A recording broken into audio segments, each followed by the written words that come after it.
우리는 저번 시간에 베드로 후서의 서론적인 내용을 나누었습니다. 베드로 후서의 저자는 성경의 내적 증거로 우리가 확인할 때 베드로임이 우리는 그래도 분명하다 이렇게 정리를 했고, 어느 시기쯤에 썼는가, 베드로가 로마의 감옥에 갇혀서 이제 죽음을 얼마 남지 않은 그 시점에 이 소아시아 지역의 성도들을 향해서 쓴 서신이라고 정리를 했지요.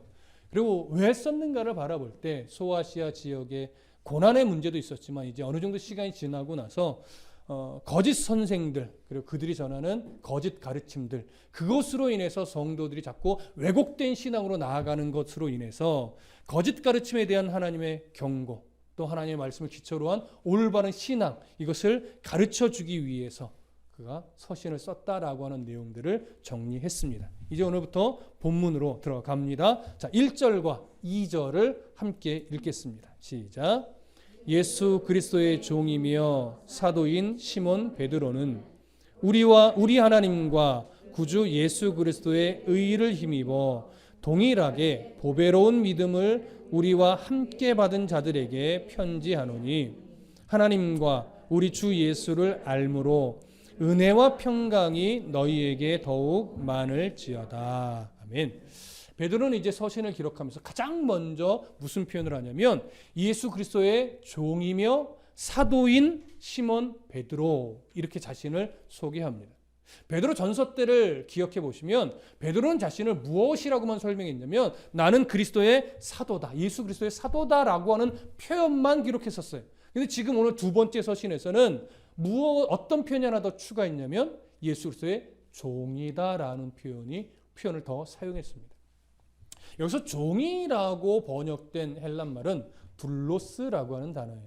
여러분, 둘로스라는 표현은 나름 귀에 익숙하실 겁니다. 바울도 이 표현을 많이 썼지요. 로마서에서도 자신을 종이다라고 하는 표현을 썼는데, 이 둘로스라는 단어는 기본적인 맥락은 뭐냐면 주인에게 완전히 예속되어 있는 종이다라고 하는 의미인데, 주인에게 완전히 예속될 때 이 사람은 억지로 매인 종이 아니라 자원하여 매인 종이라는 의미가 강하게 담겨 있습니다.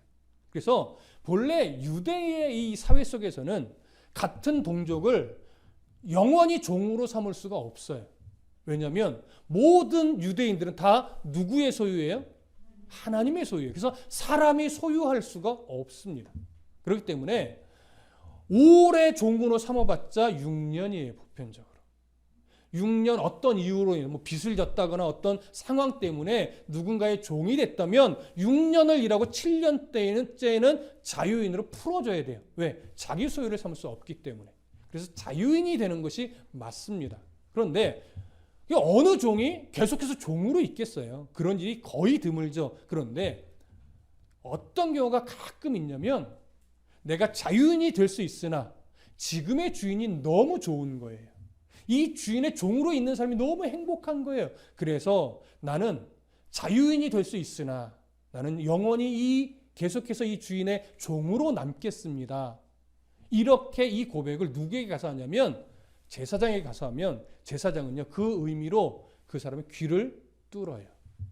그럼 이제 귀걸이를 하나 하게 되는데, 이렇게 귀를 뚫은 종을 뭐라고 하냐면 억지로 매인 종이 아니라 자원하여 매인 종이다라고 해서 그 사람은 계속해서 종으로 살아갈 수 있게 됩니다. 그래서 우리는 모두 예수 그리스도에게 억지로 매인 종일까요? 자원하여 매인 종일까요? 우리는 다 자원하여 매인 종입니다.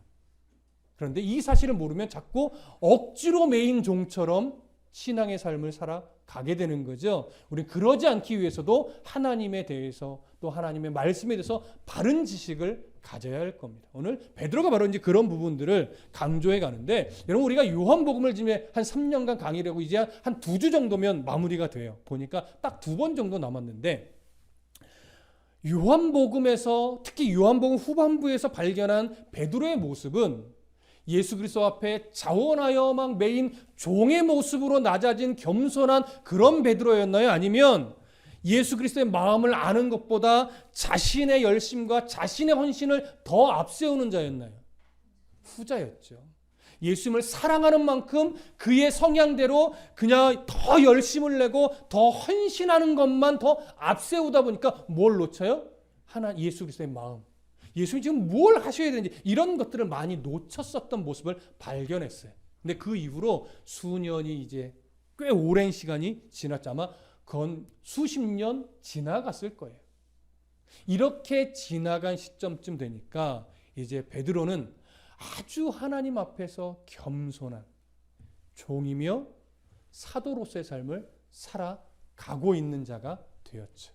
이렇게 예수 그리스도 부활의 주님을 만난 베드로는 또 성령 강림 이후에 그의 삶은 열심만 앞세우고 헌신만 앞세우는 그런 자기의 성향대로 살아가는 베드로가 아니라 그 성향이 바뀌지는 않았으나 그 성향을 가지고 참으로 겸손한 그리고 예수 그리스도의 자원하여 매인 종처럼 그리고 사도답게 그의 삶이 변화되었음을 우리는 볼 수 있습니다. 자, 이렇게 겸손하게 자신을 소개한 베드로는요, 두 번째로 이런 말씀을 해요.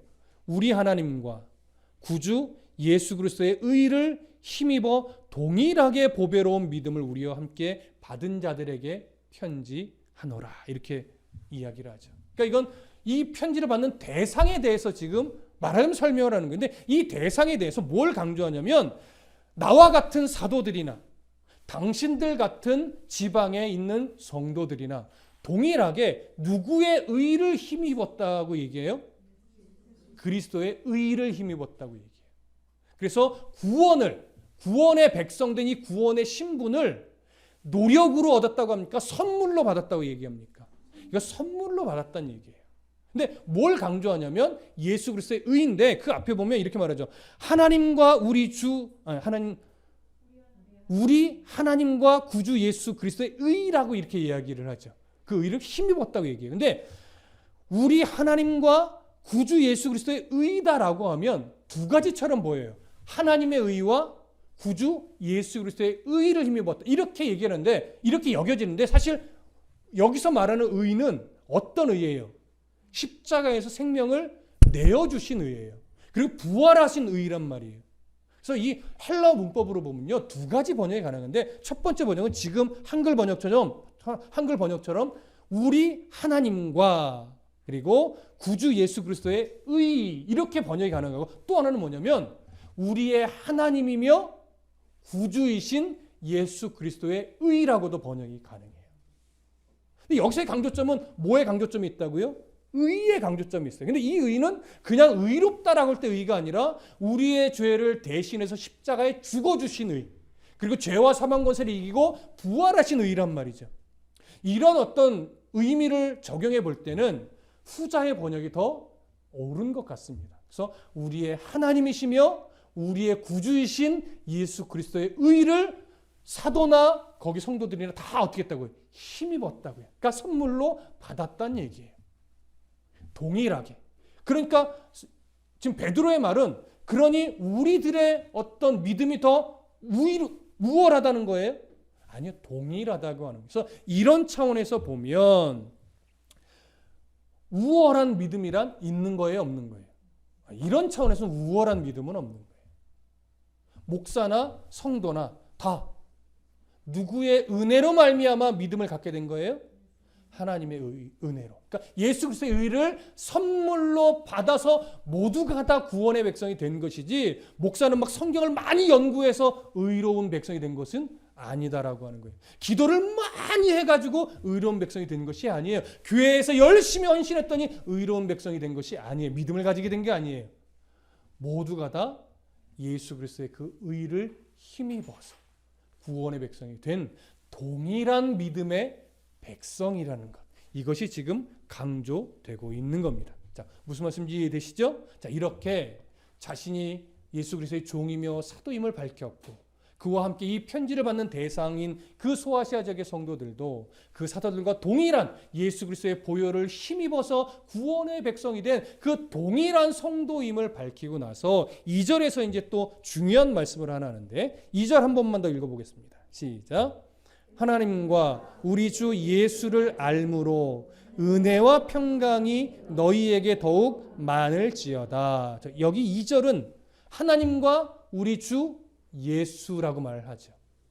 여기서도 우리는 앞에처럼 그러면 하나님이며 우리 주이신 예수 이렇게 봐야 하나 이런 생각이 드실 수 있겠지만 헬라어적 문법도 약간 달라요. 약간 다르게 사용을 했기도 했지만 여기서의 강조점은 예수 그리스도의 의가 아니라 뭐예요? 은혜와 평강이에요. 그러니까 은혜와 평강은 하나님으로부터 오는 은혜와 평강도 있고 예수 그리스도로부터 오는 은혜와 평강도 있지만 사실 그 두 가지가 다른 게 아니죠. 그래서 여기서는 그냥 이 번역 그대로 하나님과 우리 주 예수 그리스도를 알므로 은혜와 평강이 우리에게 그러니까 수신자들에게 많기를 기원하는 이런 베드로의 마음을 알 수가 있습니다. 자, 그런데 여기서요. 베드로가 아주 중요한 표현을 넣어놨어요. 무슨 말이냐면 헬라 원문에서는요. 은혜와 평강이란 말이 이제 좀 앞쪽으로 빼면서 은혜와 평강이 너희들에게 더 많아지기를 원한다. 이게 앞에서 강조되는 거예요. 수신자들의 마음에 또 신앙적 삶에 은혜와 평강이 가득해지기를 바란다라고 하는 것을 앞에서 강조하면서 그러면 어떻게 은혜와 평강이 가득해지느냐? 이걸 어떻게 설명하냐면 잘 보세요. 하나님과 우리 주 예수 그리스도를 알므로. 그래서 여기서 안다라고 하는 것은 이제 지식 이런 단어와 똑같은 의미예요. 그러니까 이 안다라고 하는 헬라어 단어에는요. 지식이라는 의미도 있고 안다라고 하는 의미도 있는데 여러분 잘 기억을 더듬어 보시면 헬라어에서 보편적으로 지식, 뭐 안다 이렇게 번역되는 대표적인 단어가 뭐냐면 그노시스예요. 학생들이 철학 시간에 보면 그노시스에서 이것이 영지주의 이렇게 매칭이 되는 단어예요. 그런데 보편적으로 지식이다, 안다라고 하면 그노시스를 사용을 하는데 헬라어에서도 오늘 본문은 그노시스라는 단어를 쓰지 않고 에피그노세이라는 단어를 썼어요. 비슷하지만 살짝 강조점이 달라요. 그래서 일반적인 지식은 그노시스인데 이렇게 일반적인 지식, 일반적인 알매 차원을 조금 더 넘어서서 더 온전하고 철저한 지식, 바르고 온전하고 철저하게 아는 것 이것을 표현할 때 바로 에피그노세이라는 단어를 써요. 그러니까 일반적인 지식의 차원에서 머무르면 안 되는 거예요. 철저하게 깊이 있게 바르게 알아야 되는데 누구에 대해서 알아야 돼요? 하나님과 우리 주 예수에 대해서 철저하고 올바르게 알아야 돼요. 그래서 이것이 바로 하나님에 대한 참된 지식이에요. 그러면 하나님에 대한 참된 지식을 왜 그노시스를 쓰지 않고 에피그노세이라는 단어를 썼느냐? 잘 들으세요. 하나님을 안다는 것. 여러분, 세상 사람도 하나님, 예수님 알까요? 모를까요? 알죠. 그러면 저도 여러분들도 하나님, 예수님 알아요? 몰라요? 알죠. 근데 예수님을 믿지 않는 세상의 사람들이 아는 것과 우리가 아는 것은 똑같이 안다라는 단어를 쓰지만 의미가 같아요? 달라요? 달라요. 세상은 그노시스적으로 알아요. 어떻게? 지식적으로. 근데 우리가 안다는 건 지식적인 차원이에요? 아니에요. 하나님과의 친밀한 교제와 교통함을 통해서 그의 마음이 어떻고 그의 은혜가 무엇이며 우리가 그의 안에서 어떤 존재인지를 알고 그의 뜻에 합당한 삶으로 살아나가는 그래서 삶의 변화까지도 같이 동반되어지는 알미예요. 그런 이 알미 어떻게 그노시스란 단어로 그냥 끝낼 수가 있겠습니까? 여러분, 사탄이란 존재 우리 흔히 말하는 사탄적 존재를 또 귀신, 마귀라고도 표현을 하잖아요. 사탄적 존재가 하나님을 아나요, 모르나요? 알죠. 그러면 사탄은 하나님을 향해서 유일신으로 알까요? 유일신으로 아는 게 아닐까요? 유일신으로 아는 게 아닐까요? 유일신으로 아는 걸까요? 잘 생각해 보십시오. 그렇죠. 사탄도요. 하나님이 유일신인 걸 알아요. 무슨 말씀 이해되세요? 그러나 세상 사람들에게는 어떻게 미혹해요? 하나님을 유일신으로 미혹하지 않아요. 하나님만 신이냐? 바알도 신이지. 하나님만 신이냐? 아스다롯도 신이지. 이렇게 다신사상으로 미혹을 하는 거예요. 그러나 사탄이 다신사상을 갖고 있는 게 아니에요. 하나님만이 진짜 신이란 걸 사탄도 안단 말이에요. 그래서 신약 성경 곳곳에 보면 사탄이 하나님 앞에서 무서워서 어떻게 해요? 벌벌벌 떨어요. 하나님만이 자신을 멸망시키시는 분임을 안단 말이에요. 그렇죠. 하지만 사탄이 하나님을 아는 것은 그노시스적일까요? 에피그노세이적일까요? 그노시스적이죠. 왜요? 사탄이 하나님을 안다는 것은 친밀한 교제를 통해서 아는 게 아니에요. 하나님이 어떤 분인지 지식적으로 아는 거예요. 능력도 알기는 알죠. 얼마나 무서운 분인지도 알죠. 공의와 사랑도 알죠. 그러나 그에게서는 그게 지식적이지 친밀한 아버지와 자녀로서의 교제를 가운데 그의 마음을 알고 내가 어떤 존재인지를 알고 그의 뜻대로 살아가려고 막 애쓰고 몸부림치는 이런 식의 지식이 아니란 말이에요. 이 세상 가운데 하나님을 아버지라 부르며 그 하나님 안에서 친밀한 교제 가운데 그 마음을 알고 그 마음에 합하게 살아가려고 몸부림치고 애쓰는 것은 누구밖에 없을까요? 사람밖에 없어요. 예수 그리스도를 구주로 믿는 우리밖에 없단 말이에요. 그러니 예수 그리스도를 구주로 믿는 우리들이 하나님을 알 때 그 알미라고 하는 것은 단순히 성경 공부를 많이 했다, 뭐 설교를 많이 들었다, 단어가 무엇인지 지식적으로 안다라는 게 아니죠. 그것을 통해서 하나님이 어떤 분인지를 늘 알아가고 그 알미 나에게 뭘 줘요? 평안과 감사와 기쁨과 소망을 줘요.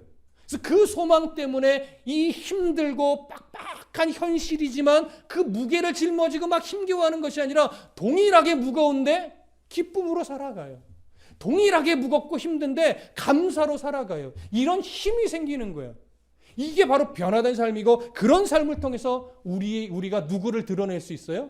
하나님을 드러낼 수 있죠. 이렇게 하나님과의 친밀한 교제를 통해 인격까지도 변화시키는 지식이 오늘 베드로가 말하는 우리 주 예수 그리스도를 알미라고 표현된 이 표현의 의미입니다.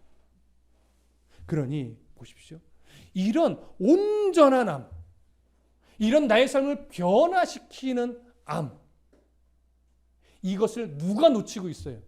당시 소아시아 지역 성도들이 거짓 선생들이 가르치는 거짓 가르침 때문에 이걸 자꾸 놓치고 있는 거예요. 그러니까 신앙이 자꾸 하나님의 뜻과 가까이 가는 것이 아니라 자꾸 하나님의 뜻, 자신들은 거룩하게 산다라고 하는데 자꾸 하나님의 뜻과 거리가 멀어지는 거죠. 그래서 어떻게 하면 이런 평안, 은혜와 평강 있는 삶을 살아가느냐? 하나님을 알되 어떻게 알아야 된다? 친밀한 교제 가운데 바르게 알아야 된다. 바른 지식을 가져야 된다. 그런데 지금 너희들은 많은 상당 부분 바른 지식에서 멀어져 있다. 명분은 하나님인데 실제 내용은 하나님과 멀어진 잘못된 지식을 갖고 있다. 이걸 지금 깨우쳐주고 싶은 거예요.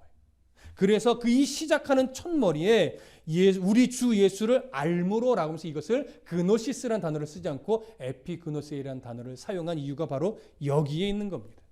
여러분 잘 생각해 보십시오.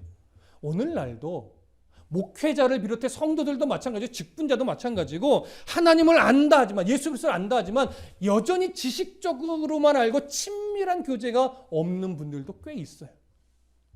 매일 설교를 하는 목사라고 해서 하나님과 늘 친밀하게 바른 교제를 하고 있느냐? 그렇지는 않아요. 여러분 뭘 보면 알아요? 하나님의 성품에 가까운 삶의 변화가 정도의 차이는 다 있으나 그런 하나님의 성품을 닮은 변화된 삶의 모습들이 나타나느냐? 전혀 안 보이느냐? 이걸 보면 어느 정도 파악이 되는 거예요. 그리스도의 마음을 닮은 말, 그리스도의 마음을 닮은 표정, 그리스도의 마음을 닮은 삶의 행동들. 이것이 너무나 중요하죠. 그래서 오늘 우리는 베드로후서를 계속 살펴보면서 바로 우리에게 이러한 삶의 변화들, 우리에게 이러한 늘 새로워지면서 내 안에 부족했던 입술이 새로워지고 내 안에 부족했던 표정이 다시 바뀌어지고 내 안에 부족했던 삶의 습관들이 자꾸 바뀌어져 가는 이런 은혜가 있기를 간절히 축복하고 소망합니다. 자, 이제 3절 함께 읽습니다. 3절 시작. 그의 신기한 능력으로 생명과 경건에 속한 모든 것을 우리에게 주셨으니 이는 자기의 영광과 덕으로서 우리를 부르신 이를 알므로 말미암음이라. 자, 여기 보면 그의 신기한 능력이라고 해요. 번역을 왜 신기한 능력이라고 했을까? 제가 조금 의아하긴 합니다. 이렇게 하니까 마치 뭔가 좀 신비롭고 뭔가 좀 특별한 능력일 것처럼 자꾸 생각하게 돼요. 근데 여기서 말하는 신기한 능력이라고 하는 것은 뭐냐면 우리 하나님에게만 있는 전능하신 거룩하신 능력이에요. 그런데 이 전능하시고 이 거룩하신 능력이 사실 무엇과 깊은 관계가 있을까요? 바로 뒤에 나오는 생명과 경건에 속한 모든 것을 말하는 거예요. 생명과 경건에 속했다라고 하는 것은 결국 뭐냐면 여기서 말하는 생명은 어떤 생명일까요? 모든 사람이 가지고 있는 육체적 생명일까요? 아니에요. 바로 예수 그리스도의 보혈로 인해서 죄와 사망 권세에서 해방된 바로 하나님 나라의 백성, 영생에 이르는 생명, 즉 거듭난 생명을 말하는 겁니다. 그럼 경건은 뭐겠어요? 바로 이렇게 거듭난 성도들이 하나님을 사랑함으로 신실하게 예배하고 그 예배 가운데 하나님의 마음을 알게 되어 그 알게 된 하나님의 뜻대로 살아가려고 몸부림치는 삶의 흔적들, 삶의 가치관들, 삶의 어떤 방식들, 이런 것들이 경건이란 말이에요. 그러니까 경건을 단순하게 주여 괜찮습니다. 뭐 이렇게 단순하게 온유한 것, 착한 것 이런 걸 말하는 게 아니에요. 여기서 경건은 바로 치열한 믿음의 싸움을 싸우며 하나님의 뜻대로 살아가려고 참으로 스스로의 가슴을 치면서 더 주님의 성품을 닮으려고 애쓰는 성도의 흔적들, 이게 경건이란 말이죠. 그러니까 경건은 전제가 되는 거예요. 생명을 가진 자만이 이 경건의 싸움을 할 수가 있어요. 이 생명은 거듭난 생명이에요. 거듭난 생명만이 하나님과 자녀의 관계 형성이 되고, 형성이 돼야 친밀한 교제를 나눌 수 있고, 친밀한 교제를 나눠야 하나님의 온전한 마음을 알게 되고, 그 마음을 알아야 변화된 이 경건의 싸움을 할 수 있는 거예요. 바로 이런 싸움을 할 수 있도록 섭리하시고 은혜를 주시는 분이 누구라고요? 바로 하나님이라고요. 이것이 바로 하나님의 신기한 능력이에요. 이렇게 우리를 끌고 가시는, 이런 은혜를 주시는 하나님의 능력. 그래서 여기서 바로 말하는 하나님의 그 신기한 능력은 구속과 관련되는 거죠. 이런 은혜를 우리가 덧입었는데 오늘요 3절을 잘 보면 이러한 놀랍고 중요한 은혜를 어떻게 우리에게 주셨는지도 설명을 해요. 그것이 중간 이유예요. 자 보세요. 그의 신기한 능력으로 생명과 경건에 속한 모든 것을 우리에게 주셨으니 이는, 그 다음에 잘 보세요. 자기의 영광과 덕으로서 우리를 부르신 이를 알므로 말미암음이라. 그러면 자기의 영광과 덕이라고 하는 것, 여기서 자기는 누구겠습니까? 하나님이시고 예수 그리스도이시죠. 자, 예수 그리스도의 영광과 덕이라고 하는 것은 결국 한마디로 얘기하면 예수 그리스도의 십자가에서 죽으신 대속의 은혜, 그리고 부활하신 그 은혜, 이것이 바로 예수님의 영광과 덕이에요. 이것으로써 우리를 뭐 하셨어요? 부르셨어요. 그러니까 예수님의 십자가의 죽음과 부활이 없었으면 우리를 하나님의 자녀로 부르실 수가 없지요. 바로 이러한 은혜를 덧입어 우리를 자녀로 부르셨어요. 그렇게 부르신 이를 우리가 어떻게 되는 거예요? 아는 거예요. 그럼 내가 알고 싶다고 알아져요? 성령께서 우리의 믿음을 눈을 여시고 하나님께서 끊임없이 우리를 포기하지 않고 그 섭리 가운데 두셔서 어느 시점 어느 상황인지 모르지만 우리의 죽어있는 영을 살리시고 우리의 닫혀진 눈을 여셔서 부르시는 음성을 들리게 하고, 들려오던 그의 음성이 정말 예수 그리스도의 죽음과 부활을 증거하는 복음으로 내가 인정하게 하고 인식하게 만드는 그런 은혜가 주어지는 거예요. 그리고 이것은 우리가 구원의 백성 되는 것과도 관계가 있지만 구원의 백성 된 사람이 더 성숙한 하나님의 성품에 참여하게 되는 것과도 연결이 되는 거죠. 근데 이것이 그냥 되는 것이 아니라 하나님이 우리를 그런 과정을, 이런 삶을 살게 할 때 하나님이 쓰시는 통로가 뭐냐? 하나님을 바르게 아는 것이다. 하나님을 바르게 아는 그 지식을 하나님의 통로로 사용하여서 우리에게 이렇게 큰 생명과 경건에 속한 모든 것을 우리에게 주신다라고 하는 거예요. 그러니까 저는 부정은 안 해요. 예배함 없이, 기도함 없이 어느 날 산속에서 기도하는데 하나님이 예수를 믿게 만들고 성경을 깨우치게 만들고 이런 놀라운 은혜를 받았다라고 하는 간증을 부정은 안 하지만 90% 이상은 믿지는 않습니다. 왜냐? 성령의 역사는요, 말씀 없이 산속에 틀어박혀서 막 기도하는 중에 갑자기 영안의 눈이 열려서 하나님을 알게 하고 이렇게 보편적으로 역사하지 않아요.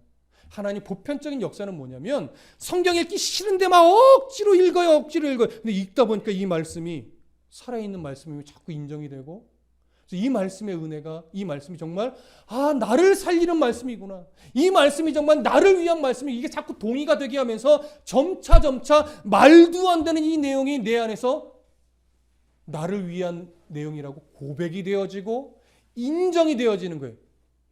이게 내가 지혜가 뛰어나서 그래요? 아니, 이게 성령의 역사란 말이에요. 이게 믿음의 눈을 열어주신 하나님의 은혜란 말이에요. 그래서 이게 유기적으로 묶이는 거라 단순하게 성경 백독하면 돼 이렇게도 말할 수 없고 내가 안 읽어도 성령 하나님이 다 열어줘 이렇게도 말할 수 없는 거예요. 성령의 섭리와 나의 어떤 억지로든 자원이든 나의 순종과 나의 열심과 노력이 성령의 역사와 같이 맞물려서 이렇게 유기적으로 묶여가다가 어느 순간 탁 열리는 때가 오는데 이걸 어떻게 논리적이고 과학적으로 설명합니까? 이건 신비적인 부분이에요. 그러니 내가 예수를 만난 경험과 다른 사람이 예수 그리스도를 만난 경험은 같을 수가 없어요. 공식처럼 말할 수 없어요. 그래서 하나님은 너무나 다양한 방법으로 너무나 다양한 상황 속에서 너무나 다양한 어떤 하나님의 섭리를 가지고 우리를 주께로 부르시고 하나님을 알게 하고 그 뜻 안에 살게 하며 우리를 다듬어 가시는 거예요. 그래서 신앙을 어떤 공식화하면 굉장히 큰 오류에 빠집니다. 하나님의 섭리와 역사를 내 경험 안에 가두지 마십시오. 하나님이 일하시는 방법은 정말로 우리가 감히 측량할 수 없습니다. 자, 어쨌든 이렇게 해서 하나님은 결국 그 생명과 경건에 속한 모든 것을 우리에게 어떻게 주느냐? 바로 십자가에 죽으시고 부활하신 예수 그리스도를 우리가 바르게 알게 되므로 그 친밀한 교제 가운데 더 선명하게, 더 정확하게, 더 온전하게 알아가는 그 과정을 통해서 우리에게 정말 하나님을 닮아 하나님의 성품에 참여하는 그런 역사, 또 구원의 백성을 만드는 이런 역사를 일으켜 가시는 거예요. 그러니 소아시아적 성도들에게 자꾸 뭘 지금 강조하는 거예요? 올바른 지식으로 돌아와라. 하나님을 아는 바른 지식으로 자꾸 돌아와라. 이걸 지금 강조하고 있는 것입니다. 그다음에 4절 함께 읽습니다. 시작. 이로써 그 보배롭고 지극히 큰 약속을 우리에게 주사 이 약속으로 말미암아 너희가 정욕 때문에 세상에서 썩어질 것을 피하여 신성한 성품에 참여하는 자가 되게 하려 하셨느니라. 자, 아멘. 여기서 이로써라고 하는 연결어는 바로 앞에서 언급한 자기의 영광과 덕으로서 우리를 부르신 이를 알므로써 바른 지식 안에 거함으로써 하나님을 바르게 알므로써 이런 의미가 되겠죠. 그렇게 알므로써 그 보배롭고 지극히 큰 약속을 우리에게 주셨대요. 여기서 말하는 지극히 보배롭고 그 보배롭고 지극히 큰 약속은 뭘까요? 지극히 큰 약속. 바로 하나님이 예수님이 약속하신 새하늘과 새 땅의 백성으로 우리가 참여한다는 약속이죠. 왜 이렇게도 말할 수 있냐면 이런 베드로 나중에 볼 본문이지만 베드로후서 3장 13절을 한번 볼까요? 베드로후서 3장 13절 함께 읽습니다. 시작. 우리는 그의 약속대로 의가 있는 곳인 새하늘과 새 땅을 바라보도다.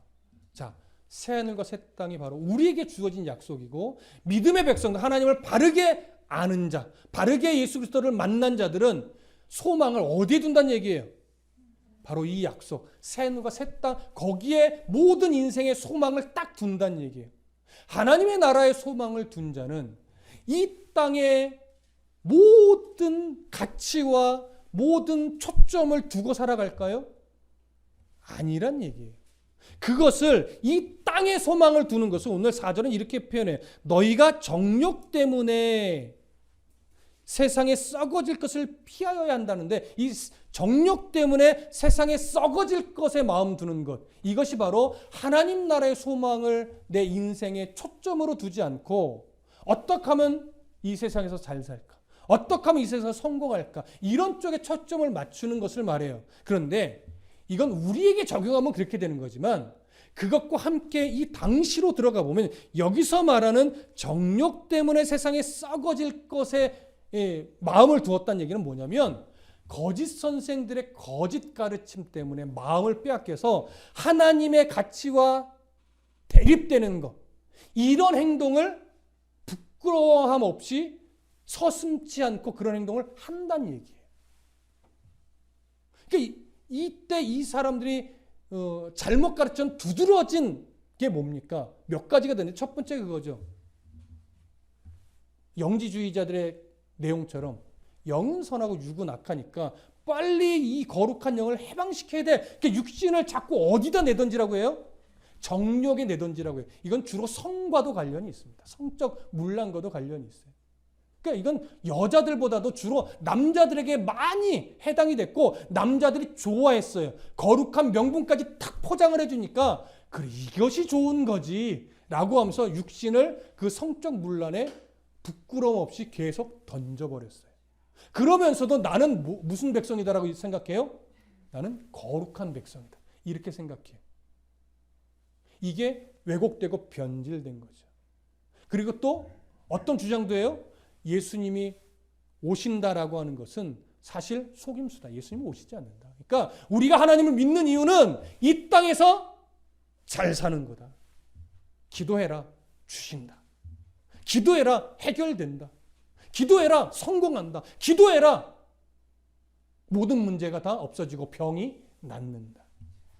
여러분, 기도하면 병이 낫습니까? 낫기도 합니까? 기도하면 성공합니까? 성공하기도 합니까? 기도하면 문제가 해결됩니까? 해결되기도 합니까? 그걸 잘 구분하셔야 돼요. 그런데 이런 중심이 깨져서 자꾸 기도하면 병 나야 되는데, 병이 안 나면 뭐라고 얘기해요? 기도가 부족해서 그래요. 기도하면 부자가 되어야 해요. 근데 부자가 안 돼요. 그럼 뭐가 부족한 거예요? 기도가 부족한 거예요. 믿음이 부족한 거예요. 이건 뭐 말하기 좋죠. 딱 정한 숫도 넣고 두 손 빌 때 정성. 항상 무당들이 하는 게 뭐예요? 정성이 부족한 거죠. 부족도 싼 거 사면 효염이 없죠. 비싼 거 사야죠. 그러니까 이런 식의 이해가 이 당시 기독교 안에 교묘히 들어와서 사람의 종교적 심성을 자꾸 자극한데 오히려 그게 만족이 되는 거예요. 기독교 신앙은요, 사람의 종교성을 만족시키는 신앙이 아니에요. 누구를 만족시키는 거예요? 하나님의 마음을 만족시키는 거예요. 그러니까 이 신앙이 거꾸로 되면 자꾸 나의 종교심에 만족시켜주는 데를 찾아가려고 해요. 하나님의 마음은 온데간데 없고. 어떤 교회가 올바른 교회냐? 사람의 종교심을 자극하는 교회가 아니라 하나님의 마음을 깨닫게 하고 하나님의 마음을 알려주고 하나님의 뜻을 전하면서 예배 드리고 나면 뭐가 보여야 돼요? 하나님이 보여야 돼요. 예배 드리고 나면, 설교 듣고 나면 뭐가 보여야 돼요? 예수님의 마음, 하나님의 마음이 보여야 돼요. 그것이 남을 때 옳은 설교를 하는 것이고, 그것이 남을 때 건강한 교회로 가는 거예요. 근데 이게 결코 쉽지 않은 거죠. 그래서 베드로가요, 단호하게 말하는 것이 뭐냐면, 너희가 정욕 때문에, 너희의 종교심 때문에 세상에 썩어질 것에 매여 있는데 그것을 단호하게 어떻게 해야 된다고요? 피해야 된다고요. 끊어야 된다고요. 그러고서 초점을 어디에 맞추라는 거예요? 신성한 성품에 참여하는 것. 하나님이 이걸 원하는 거다. 주 예수 그리스도를 바르게 알면 이렇게 신의 성품에 참여해야지 너희의 정욕을 위해서 너의 정욕을 만족시켜주는 것에 자꾸 마음을 뺏겨서는 안 된다라고 하는 거예요. 그러니까 신의 성품에 참여한다는 것은 결국 뭐냐면 그리스도의 마음을 닮은 새로운 본질로 우리가 다시 거듭나고 회복되고 새로워지는 거예요. 이것을 바울은요, 에베소서 4장 22절부터 24절에서 이렇게 말해요.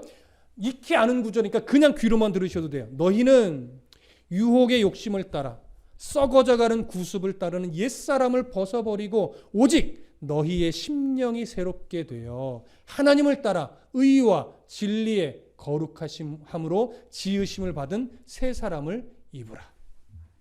여러분, 의와 진리의 거룩함으로 지으심을 받은 새 사람을 입는 것, 쉽게 표현하면 오늘 본문의 느낌대로 표현하면 하나님의 마음을 바르게 알아서 그 하나님의 마음에 합한 삶으로 내 삶이 자꾸 어떻게 가야 된다? 변화되어 가야 된다. 자꾸 교정을 받으면서 나의 말과 행실이 하나님의 성품을 끊임없이 닮아가야 된다. 바로 이것을 오늘 베드로가 강조하는 겁니다. 이러한 변화된 삶을 살아가기 위한 우리의 믿음의 씨름들, 노력들, 이것이 바로 신성한 성품에 참여하는 겁니다. 이 말은 실수하면 안 된다, 잘못하면 안 된다, 이런 말이 아니에요. 우리는 이 싸움을 하고 이 과정을 누구나 다 겪고 있지만 그러면서도 날마다 뭐해요? 실수해요. 날마다 잘못을 해요. 흔히 쓰는 표현 우리는 죄를 짓는단 말이에요.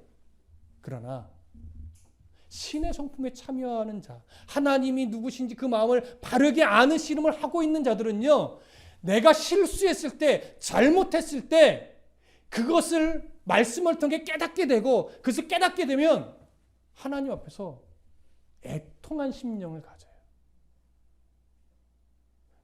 내가 하나님 보시기에 참 부끄럽게 실수했네, 잘못 행동했네, 이런 생각을 하게 되면서 가슴을 치고 애통해 한단 말이죠.